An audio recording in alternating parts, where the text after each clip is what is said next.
புரியுது என்னையும் அறியாம அப்படி கவனிச்சதுனால மட்டும்தான் சரி அடுத்த ஒரு 3 மாசத்துல அந்த ப்ரோக்ராம் சரி நான் அட்டன் பண்ற நபரா இல்ல மேடை ஏறின ஒரு நபரா இருக்கு. கரெக்டா? அப்ப இங்க இருக்கிற எல்லாருமே கவனிக்கிற நபரா இல்லாம நெக்ஸ்ட் டைம் இந்த இடத்துக்கு வரணும் அப்படின்னு கேட்டீங்கன்னா கூர்ந்து கவனிச்சா மட்டும்தான் இந்த இடத்துக்கு வர முடியும். அச்சீவர்ஸ் என்ன பேசுறாங்க அப்படின்றத கவனிச்சா மட்டும் இந்த இடத்துக்கு வர முடியும். என்னை பத்தி நிறைய பேருக்கு தெரியும்னு நினைக்கிறேன், ஒரு சிலருக்கு தெரியாது. என்னோட பேர் மஞ்சு. நான் ஷோலிங்கர் தான் என்னோட சொந்த ஊர். சொந்த ஊர்னு சொல்ல முடியாது, பிழைப்பதற்காக வந்த ஊர் தான் ஷோலிங்கர். சரி, என்னோட சொந்த ஊர் எதுன்னு கேட்டீங்கன்னா அரியலூர் அப்படின்னு சொல்லுவாங்க. அரியலூர் பக்கத்துல சரியா ஒரு சின்ன வில்லேஜ். சாதாரண ஒரு மிடில் கிளாஸ் ஃபேமிலி தான். நிறைய ஆசைகளோட கனவுகள் நமக்கு இருக்கும் இல்லைங்களா? அந்த மாதிரி படிப்பு முடிச்சுட்டு ஒரு வேலைக்காக வெளியே தேடும்போது எனக்கு நோக்கியா அப்படின்ற ஒரு நிறுவனத்துல வேலை கிடைச்சது. சரி, எதிர்பார்ப்பு ஆசைலாம் ஒன்றும் கிடையாது. ஏதோ வருமானம் வந்தா போதும், வீட்டுக்கு அப்பாவுக்கு காசு கொடுத்தா போதும். அப்பாவால 3 வேளை சாப்பாடு மட்டும்தான் போட முடியுது, வேற எதுவுமே தர முடியல அவரால். அப்ப தம்பியை நல்லா படிக்க வைக்கணும்னு சொல்லி நிறைய ஆசைகளோட கனவுகளோட அந்த நிறைய பேருக்கு சொல்லுவாங்க வீடு காரு இதெல்லாம் ஆசை கனவுன்னு சொல்லுவாங்க. அந்த நான் நினைச்சது என்னன்னா 3 வேளை சாப்பாடு நிம்மதியா சாப்பிடணும், எந்த கடன் பிரச்சனை இருக்கக்கூடாது. தனக்கு படிக்க வைக்கல, என் தம்பியாவது நான் படிக்க அப்படின்றதுக்காக தான் ஒரு வேலைக்கு போனேன். ஆக்சுவலா 12th படிக்கிறதுக்கே நிறைய நான் கடைசியில தான் வந்து 2 டிகிரி கம்ப்ளீட் தெரியல எனக்கு.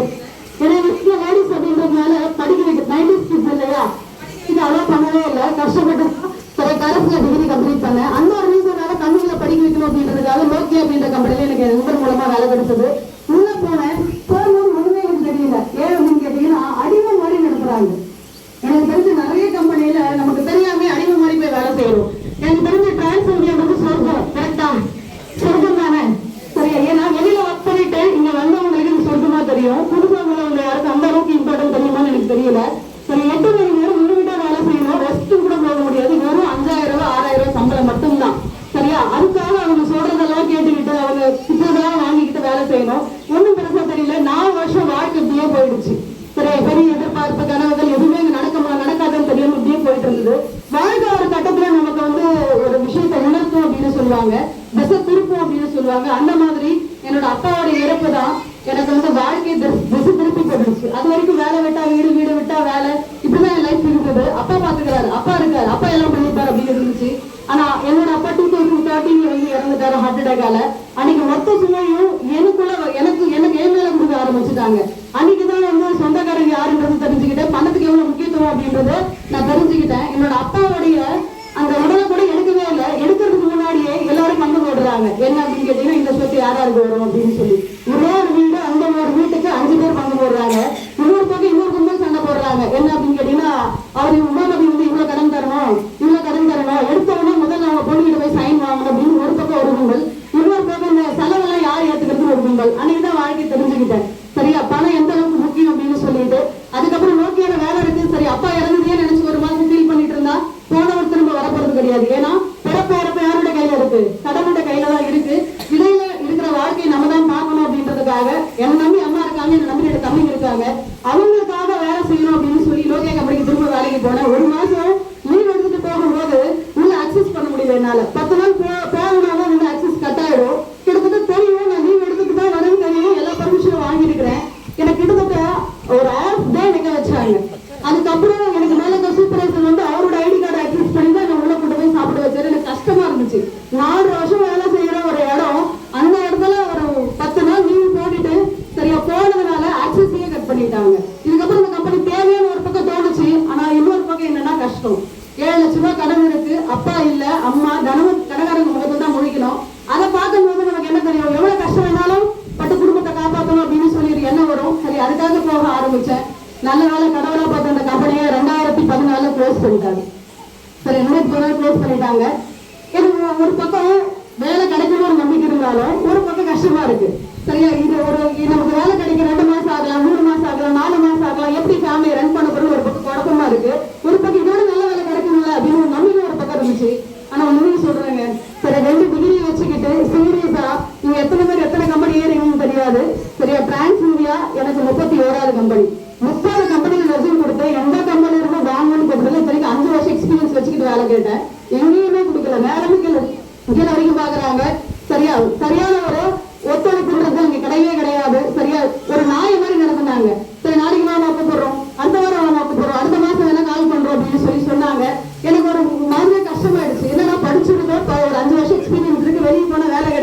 சொல்லிட்டு ரொம்ப அப்படியே கஷ்டத்துல இருப்போம் இல்லையா, சாப்பாடுக்கு கூட ஒரு கஷ்டமான சூழ்நிலை. ஏன்னா 4 மாசம் வேலை இல்லாம ஒரு குடும்பம் இருக்கு, சரியா, ஒரு வருமானம் இல்லாம ஒரு வாடகை வீட்டுல ரன் பண்றோம், கடன் அடைக்கணும்னா எவ்வளவு கஷ்டம் இருக்கும் இருக்கிற எல்லாருக்குமே அது உணர்ந்தா தெரியும்னு நினைக்கிறேன். அந்த மாதிரி சுச்சுவேஷன்ல எனக்கு கிடைச்ச சின்ன சின்ன வேலைகள் நான் செய்ய ஆரம்பிச்சேன். சூப்பர் மார்க்கெட்ல பில் போடுற வேலை, பேக் பண்ற வேலை, ஈவினிங் டைம்ல எனக்கு ஸ்டிச்சிங் தெரியும், ட்ரெஸ் எல்லாம் தைச்சு கொடுப்பேன். இந்த எக்ஸ்போர்ட்டுக்கு வந்து துணிகள்ல வந்து மணி மாதிரி தைச்சு கொடுப்பாங்க, அது தைக்கிற வேலைன்னு சொல்லி என்னால என்னெல்லாம் வேலை செஞ்சு அந்த கடனை அடைக்க முடியுமோ ஒரு 4 மாசம் ரொம்ப கஷ்டப்பட்டு பண்ண அந்த வேலையை, சரியா. ஆனா உண்மையிலே ஒரு கட்டத்துல எனக்கு ரொம்ப மன உடைச்சல் சொல்லுவாங்க இல்லையா, அந்த ஒரு மன உடைச்சலுக்கு ஆயிட்டு என் அம்மா கிட்ட ஒரு வார்த்தை சொன்னேன். அம்மா, இந்த உலகத்துல நம்ம வாழணுமா, நமக்கு எந்த சப்போர்ட்டுமே கிடையாது, சரி, யாருமே சாப்பிட்டீங்களான்னு கேட்கவும் ஆள் இல்லை, அப்பா இறந்த பிறகு ஒருத்தர் கூட வீட்டுக்கு வரவே இல்லை, இந்த வாழ்க்கை நமக்கு தேவைதானா அப்படின்னு நான் சொன்னேன். அவங்க எங்க அம்மா ஒரே வார்த்தை சொன்னாங்க, என்னன்னா நீ இருக்க, நீ எங்களை பார்த்து பண்ற நம்பிக்கை இருக்கு அப்படின்னு சொன்னாங்க. என் அம்மாவை பார்த்தேன், என் தம்பிகளை பார்த்தேன். சரி, வாழ்க்கை வாழக்கூடாதுன்ற ஒரு எண்ணம் அந்த நேரத்துல மாறி ஜெயிச்சு காட்டின ஒரு எண்ணம் வந்துச்சு. கடவுளா பார்த்து எனக்கு ஒரு வாய்ப்பு கொடுத்தாரு. அந்த வாய்ப்பு தாங்க டிரான்ஸ்ஜெண்டரா கடவுள் தான் கொடுத்தாரு நான் சொல்லுவேன். அந்த கடவுள் என்னோட நண்பர் லட்சுமி, அவங்களுக்கு நான் போடாம போறிய நன்றிகளை தெரிவிச்சுக்கிறேன். இந்த வாய்ப்பை காட்ட எத்தனை பேர் நீங்க கடவுளா பாக்குறீங்களா எனக்கு தெரியாது. சத்தியமா இந்த இடத்துல இந்த ஸ்டேஜ்ல நான் சொல்றேன், எனக்கு அவங்க தான் கடவுள். ஏன் அப்படின்னு கேட்டீங்கன்னா, நான் பண்ணுவேனா பண்ண மாட்டேனா, இல்ல அவங்களுக்கு ஒரு நபர் தேவைன்னு சொல்லி கூப்பிட்டாங்களா எனக்கு தெரியாது. எனக்கு இந்த அளவுக்கு இன்னைக்கு வாழ்க்கை மாறி இருக்குன்னா அவங்கதான் காரணம்னு நான் சொல்லுவேன். வாய்ப்பு அவங்க காட்டினாங்க, சரியா, நான் புரிஞ்சுக்கிட்டேன், வந்து பார்த்தேன். அந்த மாதிரி ஒரு 150 பேர் கூட மீட்டிங் வந்து பார்க்கக்கூடிய வாய்ப்பு எனக்கும் சரியா வேலும் வரலாறுல கிடைச்சது. நம்ம தினேஷ் சார் தான் மீட்டிங் எடுத்தாரு. ஃபர்ஸ்ட் நபரா உட்காந்துட்டு இருந்தேன். அவர் மீட்டிங் எடுத்து முடிக்கும் போது நான் அழுதுட்டேன். சரி, ஏன்னா ஆல்ரெடி நான் மன கஷ்டத்துல இருக்கேன், 4 மாசம் வேலை இல்லாம இருக்கேன், ஏதாவது ஒரு வேலை கிடைச்சா போதும். ஏன்னா எங்க முதல்ல வந்து எனக்கு ரொம்ப அட்ராக்ட் பண்ணுது என்ன அப்படின்னா, எடுத்த விட குட் மார்னிங் மேடம் அப்படின்னு சொன்னாரு, ஏழுமலை அப்படின்ற சார். ஏன்னா என் ஃப்ரெண்டை கொடுத்து நான் வரவே இல்லை. அதுக்கப்புறம் அவங்க லீடர் கிட்ட கொடுத்து கால் பண்ணியிருக்காங்க. மேடம் சொன்னோடனே சத்தியமா நம்மள யாரும் வரைக்கும் மேடம் கூப்பிட்டதே இல்லைன்னு சொல்லி, சரியா, உண்மையிலே சந்தோஷப்பட்டு உடனே வரேன் சார் நான் இன்டர்வியூ அப்படின்னு சொல்லி கிளம்பி வந்தாச்சு. மீட்டிங் ப்ரோக்ராம் பார்த்தா பிசினஸ் பிடிச்சிருந்தது. கடைசியா உங்களுக்கு எல்லாம் என்ன பிரச்சனையா இருந்ததோ அதே பிரச்சனை தான் எனக்கு இருந்துச்சு.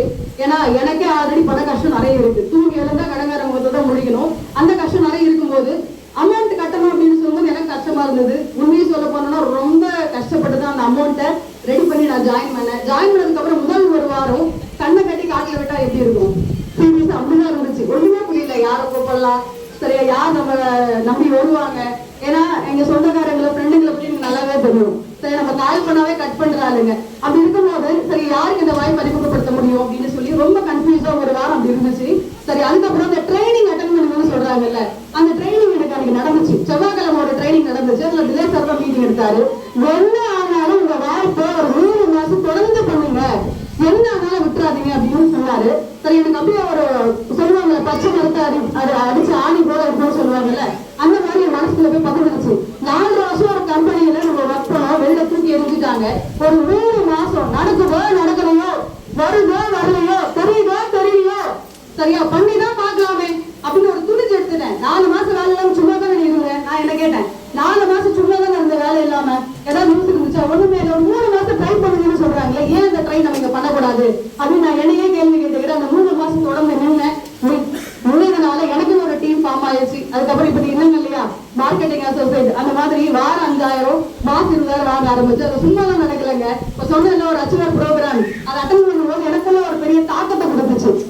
தாக்கம் அப்படின்றது அவங்களுக்குள்ள வரவே வராது. ஏதாவது ஒரு ப்ரோக்ராம் அட்டன் பண்ணும்போதோ ட்ரைனிங் அட்டன் பண்ணும்போது தான் வரும். அந்த ட்ரைனிங் தான் சரியா எனக்கு வந்து அந்த மாலா மரியாதை வாங்குற மாதிரி ஒரு ஆசை வந்துச்சு. எனக்கு எப்பவுமே என்னை பாராட்டி பேசணும் ரொம்பவே பிடிக்கும் எல்லா இடத்துலயுமே. அதுக்காக ரொம்ப ஹார்ட் ஒர்க்லாம் நான் பண்ணுவேன். அப்ப இந்த மாதிரியான ஒரு சால்வை, சந்தன மாலை எல்லாம் எனக்கு தெரிஞ்சு வெளியிடலாம் வாய்ப்பே கிடையாதுங்க.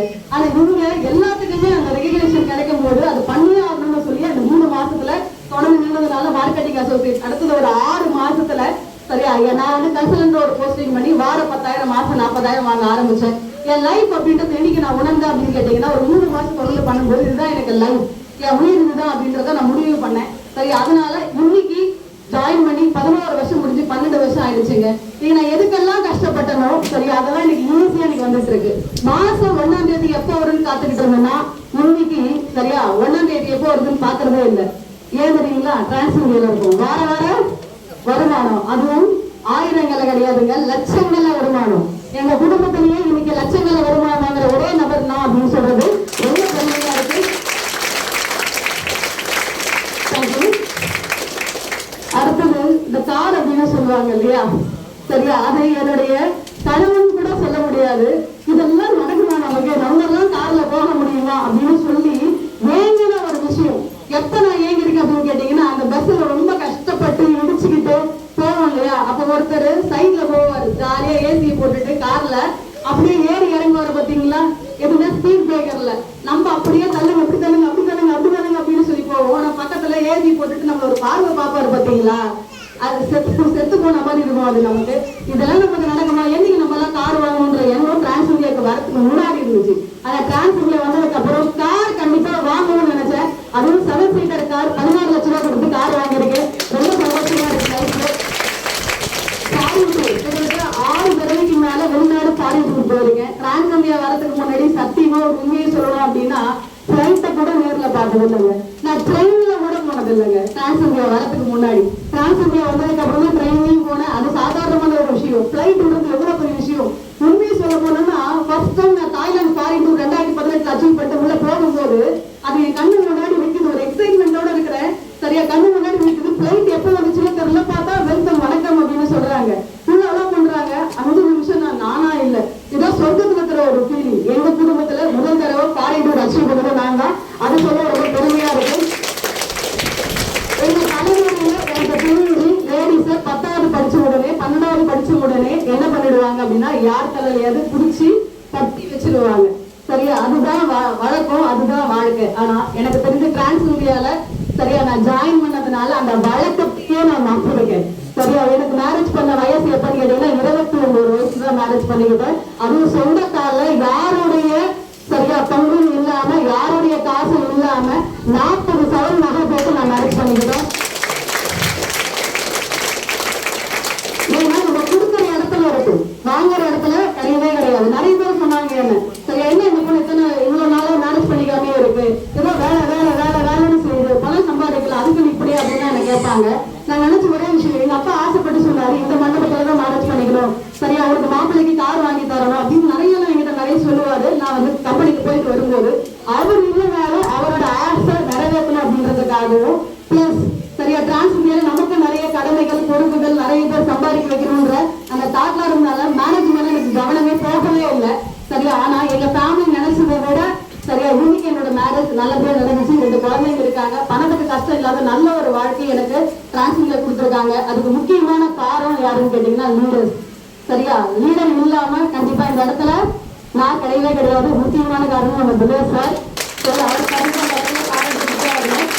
ஏன்னா இத்தனை வருஷம் நிறைய கஷ்டங்களை, ஏன்னா அண்ணன் இருக்கும்போது ஒரு சில கஷ்டங்கள் இருக்கும், மேரேஜ் ஆன பிறகு ஒரு சில கஷ்டங்கள் இருக்கும், குழந்தை பிறந்த பிறகு ஒரு சில கஷ்டங்கள் இருக்கும், அவங்க வளரும் போது ஒரு கஷ்டங்கள் இருக்கும். சரி, எனக்கு என்னோட தாய் மாதிரி, என்னோட அப்பா மாதிரி, சரியா என்னோட அண்ணன் மாதிரி சொந்த அண்ணன் எனக்கு கிடையாது. நிறைய கஷ்டங்கள் வரும்போது என் வாழ்க்கையில நினைச்சிருக்கேன். ஏன் கூட ஒரு அக்கா இருந்திருந்தா நல்லா இருந்திருக்கும், ஏன் கூட ஒரு அண்ணன் இருந்தா நல்லா இருந்திருக்கும். என்னோட சுக துக்கங்களையும் என்னோட கஷ்டங்களையும் பகிர்ந்து கொள்ள யாராவது இருப்பாங்க. நான் நிறைய தடவை நைட்ல ஃபீல் பண்ணிருக்கேன். சார் சொல்லுவாரு, நைட்ல இருந்து அம்மாவுடைய முகத்தையும் தம்பியோட முகத்தை இருந்து பாருங்க, சரி அதை பாத்தீங்கன்னா நீங்க இந்த பிசினஸ் கஷ்டம் நினைக்கவே மாட்டீங்க அப்படின்னு சொல்லுவாரு.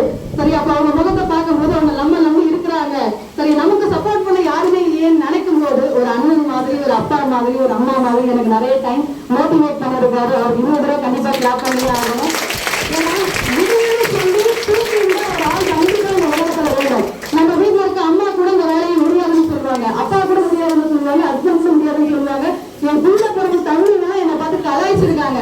நீ எங்க பேச போற, அதுவும் ட்ரைனிங் கொடுக்க போற, அதுவும் சேல்ஸ் டிபார்ட்மெண்ட், அவங்களுக்கு தெரிஞ்சது அப்படிதான். என்னை கலாய்ப்பாங்க. வீட்டுக்கு போய் கால் பேசினாவே கலாய்ப்பாங்க. கூட பிறந்த தம்பியில அக்காவான என் மேல ஒரு நம்பிக்கை வைக்கல, எந்த ரத்த சம்பந்தமும் கிடையாத ஒரு நபர் என்னால முடியும்னு சொல்லி என் நம்பிக்கை, எனக்கு வந்து நம்பிக்கையை நிறைய பேர் கொடுத்தாங்க. அது முக்கியமான நபர் நம்ம சார் தான். அவர் கொடுத்ததுனாலதான் இந்த இடத்துல நான் நிஜமாவே நிற்கிறேன். இன்னைக்கு நிறைய சாதனைகள் நானும் பண்ணணும், முன்னும் பண்ணணும், என் டீமையும் பண்ண வைக்கணும். சரியா, இந்த அளவுக்கு நான் நின்னதுக்கு முதல் முக்கியமான 3 காரணம் என்னன்னு கேட்டீங்கன்னா பொறுமை. சரி, வந்தவொடனே தையத்தக்கா குடிக்கணும், டைனிங் மேனேஜர் அதெல்லாம் நான் நினைக்கவே இல்லை. ஃபர்ஸ்ட் கத்துக்கணும், கத்துக்கிட்டதுக்கு அப்புறம் அந்த வேலையை செய்யணும், செஞ்ச வேலையை டீம் உருவாக்கி சொல்லிக் கொடுக்கணும். இது எனக்கு தெளிவா சொல்லி கொடுத்தாங்க. அதை நான் பண்ணேன். பொறுமையா இருந்தேன். பொறுத்தோர் பூமியாழ்வார் அப்படின்னு சொல்லுவாங்க. பொறுமையா இருந்ததுனால ஜெயிச்சுட்டேன். எனக்கு உண்மை சொல்லணும்னா முதல் 3 மாசம் வரைக்குமே சரியா இந்த மனசு அலைப்பாயுன்னு சொல்லுவாங்க, இப்படி அப்படி குடும்ப கஷ்டத்தை பார்க்கும்போது இப்படிதான் இருந்துச்சு. ஆனா அந்த ஸ்டாண்டர்ட் ஆனது எப்படின்னா, இந்த ட்ரைனிங் ஒவ்வொரு தடவையும் நான் வந்து டவுன் ஆகும்போது இந்த ரெக்கார்டு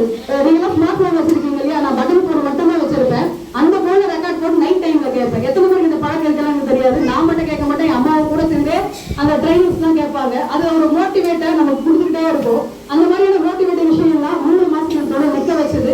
அந்த பொறுமை தான் அடுத்தது ஒரு டீம் எனக்கு கீழே ஃபார்ம் பண்ண வச்சது. அடுத்தது நம்பிக்கை. சரியா, நம்மளால முடியுன்ற ஒரு நம்பிக்கையை நம்ம மேல முதல்ல வைக்கணும். யாரோ ஒருத்தர் வைக்கிறாங்க, லீடர் நம்ம மேல வைக்கிறாங்க. உன்னால முடியும், இன்வைட் பண்ணு. உன்னால முடியும், கவுன்சிலிங் பண்ணு. உன்னால முடியும், அவங்க கிட்ட போய் ஃபாலோ பண்ணு. உன்னால முடியும், அந்த டீம் உருவாக்குன்னு சொல்றாங்க இல்லையா? அப்ப லீடர் நம்ம மேல நம்பிக்கை வைக்கிறாங்க, நம்ம ஏன் நம்ம மேல நம்பிக்கை வைக்க மாட்டேங்கிறோம்? இங்க இருக்கிற எல்லாராலையும் இந்த பிசினஸ் முடியுங்க. எனக்கு இந்த பேச்சு திறமையில சத்தியமா கிடையவே கிடையாது. சரியா, இதுக்கு முன்னாடி நான் வரும்போது ஷை கேரக்டர் அப்படின்னு சொல்லுவாங்க. இந்த மைக் நிஜமாவே எனக்கு ஆடும், இப்படி பயம் வரும். சரியா, யார் முகத்தையும் பார்த்து பேச மாட்டேன். சரியா, எப்ப ஜாயின் பண்ண புதுசுல எஜுகேஷன் பேசுவாங்க. சரியா, வேலூர்ல செவத்தை பார்த்து மட்டும் தான் நான் பேசிட்டு வருவேன். ஆனா இன்னைக்கு இவ்வளவு பேருக்கு முன்னாடி எல்லாருடைய முகத்தையும் என்னால பார்த்து பேச முடியுது அப்படின்னு கேட்டீங்கன்னா அந்த பொறுமையா இருந்தது, கத்துக்கிட்டது. சரியா, நம்பிக்கையா என்னால முடியும் இருந்ததுதான் முக்கியமான முதல் மூல காரணம் அப்படின்னு நான் சொல்லுவேன். 3வது, தொடர்ந்து பண்ணணும். வரலையா, இன்வைட்டிங் வரலையா, தொடர்ந்து பண்ணுங்க. சரியா, கூப்பிட்டா வரலையா, தொடர்ந்து கூப்பிடுங்க, வருவாங்க. எப்படி இன்வைட் பண்ணணும்ன்றது உங்களுக்கு தெரியும். சரி, எது உங்களுக்கு வரலையா அதை தொடர்ந்து பண்ணி ரிசல்ட் வரும். நான் எப்பவுமே என் தோல்வியை ஒத்துக்கவே மாட்டேன். எதனா எனக்கு வரலன்னா அதுலேயே திரும்ப போய் ட்ரை பண்ணுவேன். என்னால இப்படி கால் பேச முடியாது, என்னால இப்படி கவுன்சிலிங் பேச முடியாது. 2 ஜென்ஸ் முன்னாடி கவுன்சிலிங் உட்கார வச்சுட்டாங்க அப்படின்னா நிஜமாவே ஃபைல பார்த்து மட்டும்தான் பேசுறாங்க. நானும் சரியா ஃபைல பார்த்து மட்டும் தான் பேசுவோம், அவங்களால பார்த்து பேசவே மாட்டேன். அப்ப எனக்கு ஏன் இது வரல? சரி, அடுத்து நான் ஜென்ஸாவே பேசணும்னு சொல்லி நிறைய அது மாதிரி ட்ரை பண்ணிருக்கிறேன். அதுக்கடுத்து ஃபாலோ எனக்கே வரல, டீம் எனக்கே உருவாது. நிறைய தொடர்ந்து ட்ரை பண்ணி இன்னைக்கு என்னால முடியாத விஷயம் ஒண்ணு கூட இல்லாம, சரியா, ஒரு இடத்துல நான் இருக்கேன். ஒண்ணு கூட முடியாதது ஒண்ணு கூட கிடையாது, எல்லாமே முடியும். சரியா, மீட்டிங் எடுக்க முடியுது, என்னால ட்ரைனிங் எடுக்க முடியுது, டீம் உருவாக்க முடியுது, எல்லாமே பண்ண முடியுது. சரியா, அப்ப ஷை கேரக்டரா இருக்க என்னாலே இந்த அளவுக்கு பண்ண முடியுது அப்படின்னு கேட்டீங்கன்னா இங்க நிறைய பேருக்கு நிறைய திறமைகள் இருக்கு, நிறைய தகுதிகள் இருக்கு. சரியா, அதை தொடர்ந்து பண்ணும்போது பெரிய ரிசல்ட் கண்டிப்பா உங்களுக்கு இந்த இடத்துல கிடைக்கும். இதுக்கு இடையில இவங்க எதை சொல்றாங்க, அவங்க அதை சொல்றாங்கன்னு சொல்லி மத்தவங்க சொல்றது என்னைக்குமே நம்ம கேட்கவே கூடாது. சரியா, எனக்கு தெரிஞ்சு சரியா ஜெயிக்கிற வரைக்கும் தான் எல்லாம் பேசுவாங்க, ஜெயிக்கிற வரைக்கும் தான் பேசுவாங்க. ஜெயிச்சுதான் ஒருத்தர் கூட கேட்ட வரவே மாட்டாங்க. எனக்கு தெரிஞ்சு என்னோட உறவினர்கள் அப்படிதான். எனக்கு தெரிஞ்சு அட்வைஸா ஒட்டுவாங்க. சரியா, அட்வைஸா பண்ணுவாங்க. எங்கேயாவது ஒரு கல்யாணத்துக்கு தப்பு தவறி போனன்னு வச்சுக்கீங்களேன், நம்மளை சுத்தி ஒரு 4 பேர் 5 பேர் நின்றுகிட்ட என்ன பண்ணிட்டு இருக்க, ஏது பண்ணிட்டு இருக்குன்னு கேட்டுட்டே இருப்பாங்க. நிறைய பேர் கூட கேட்பாங்க, நீ போற குரூப் கரெக்டானதானா, நல்ல கம்பெனியா, நிறைய விஷயங்கள்லாம் கேட்பாங்க. ஆனா ஜெயிச்சுட்ட பிறகு ஒருத்தர் கூட கேட்ட வரலங்க. நான் காலை வாங்கிட்டு ஊர்ல போய் நிறுத்துறேன். சரி, அது வரைக்கும் முன்னாடி வந்து பேசணும்னு எல்லாம் சத்தியமா சொல்றேன், என்னை பார்க்காத மாதிரி செய்ய போறாங்க.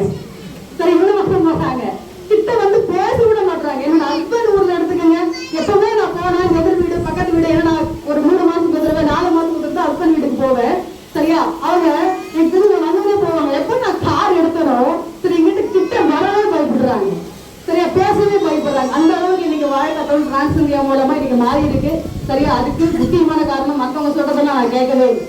என் கார்ல கூட நான் வாங்கவே மாட்டேன். டிரான்ஸ் இந்தியா பத்தி யார் என்ன தப்பா சொன்னாலும் அதை நான் கார்ல வாங்கவே மாட்டேன். ஜெயிச்சவங்க 1000 பேர் இருக்காங்க, சம்பாதிச்சவங்க 1000 பேர் இருக்காங்க, கார் வாங்கினவங்க 1000 பேர் இருக்காங்க. லட்சக்கணக்கான பேர் இங்க இன்னைக்கு டிரான்ஸ் இந்தியால சூப்பரா ஒர்க் பண்ணிட்டு இருக்காங்க. நீங்க வார அச்சீவ்மெண்ட் டீடைல்ஸ்ல பார்த்துட்டு தான் இருக்கீங்க. அப்போ நம்பிக்கை யார் மேல வைக்கணும் அப்படின்னா முழுக்க உங்க மேல வச்சு நீங்க ரன் பண்ணும்போது கண்டிப்பா பெரிய மாற்றங்கள் உங்களுக்குள்ள கண்டிப்பா வரும். எனக்கெல்லாம் ஒரு மாற்றம் வந்ததுனால தான் நான் ஜெயிச்சேன். உங்களுக்குள்ள எல்லா மாற்றமும் வரணும். நான் பஸ் சொன்ன மாதிரி தான், பிறப்பு இறப்பு மட்டும் தான் கடவுளுடைய கையில. நடுவுல வாழ்ற வாழ்க்கை கடவுள் யார் கையில கொடுத்திருக்காரு? நம்ம கையில கொடுத்திருக்காரு. அது லோ கிளாஸா வாழணுமா, மிடில் கிளாஸா வாழணுமா, ஹை கிளாஸா வாழணுமான்ற வாழ்க்கை நீங்க தேர்ந்தெடுக்கணும். தப்பி தவறி டிரான்ஸ் இந்தியாக்குள்ள உள்ள வந்துட்டீங்க, வெளியே போய் கஷ்டப்பட வேண்டிய அவசியம் இல்லை. நம்ம அப்பாக்கோ சரியா நம்மளோட தாத்தாக்கோ கிடைக்காத ஒரு வாய்ப்பு நம்ம கிடைச்சிருக்கு. சரியா, உங்க டிரான்ஸ் இந்தியாக்குள்ள வந்ததுக்கு அப்புறம் ஆகுமா நடக்குமா முடியுமான்ற ஒரு கேள்வியை தயவு செஞ்சு கட் பண்ணி வெளியில போட்டு முடிவுன்ற நம்பிக்கையோட வேலை செஞ்சீங்கன்னா கண்டிப்பா நிறுவனத்துல என்னையோட பெஸ்டா ஒர்க் பண்ண முடியும். நான் இன்னும் பெஸ்டா ஒர்க் பண்ணணும், நிறைய அச்சீவ்மெண்ட்ஸ் உருவாக்கணும்னு சொல்லி நீங்க பேச வாய்ப்பு கொடுத்த சரியா ராஜேஷ் சார் அவர்களுக்கும் என்ன உருவாக்கின எனக்கு வழிகாட்டியா இருந்த மிஸ்டர் விஜய் சார் அவர்களுக்கும் ரொம்ப தேங்க்ஸ் பண்ணிக்கிறேன். தேங்க்யூ சொல்லுவாங்க.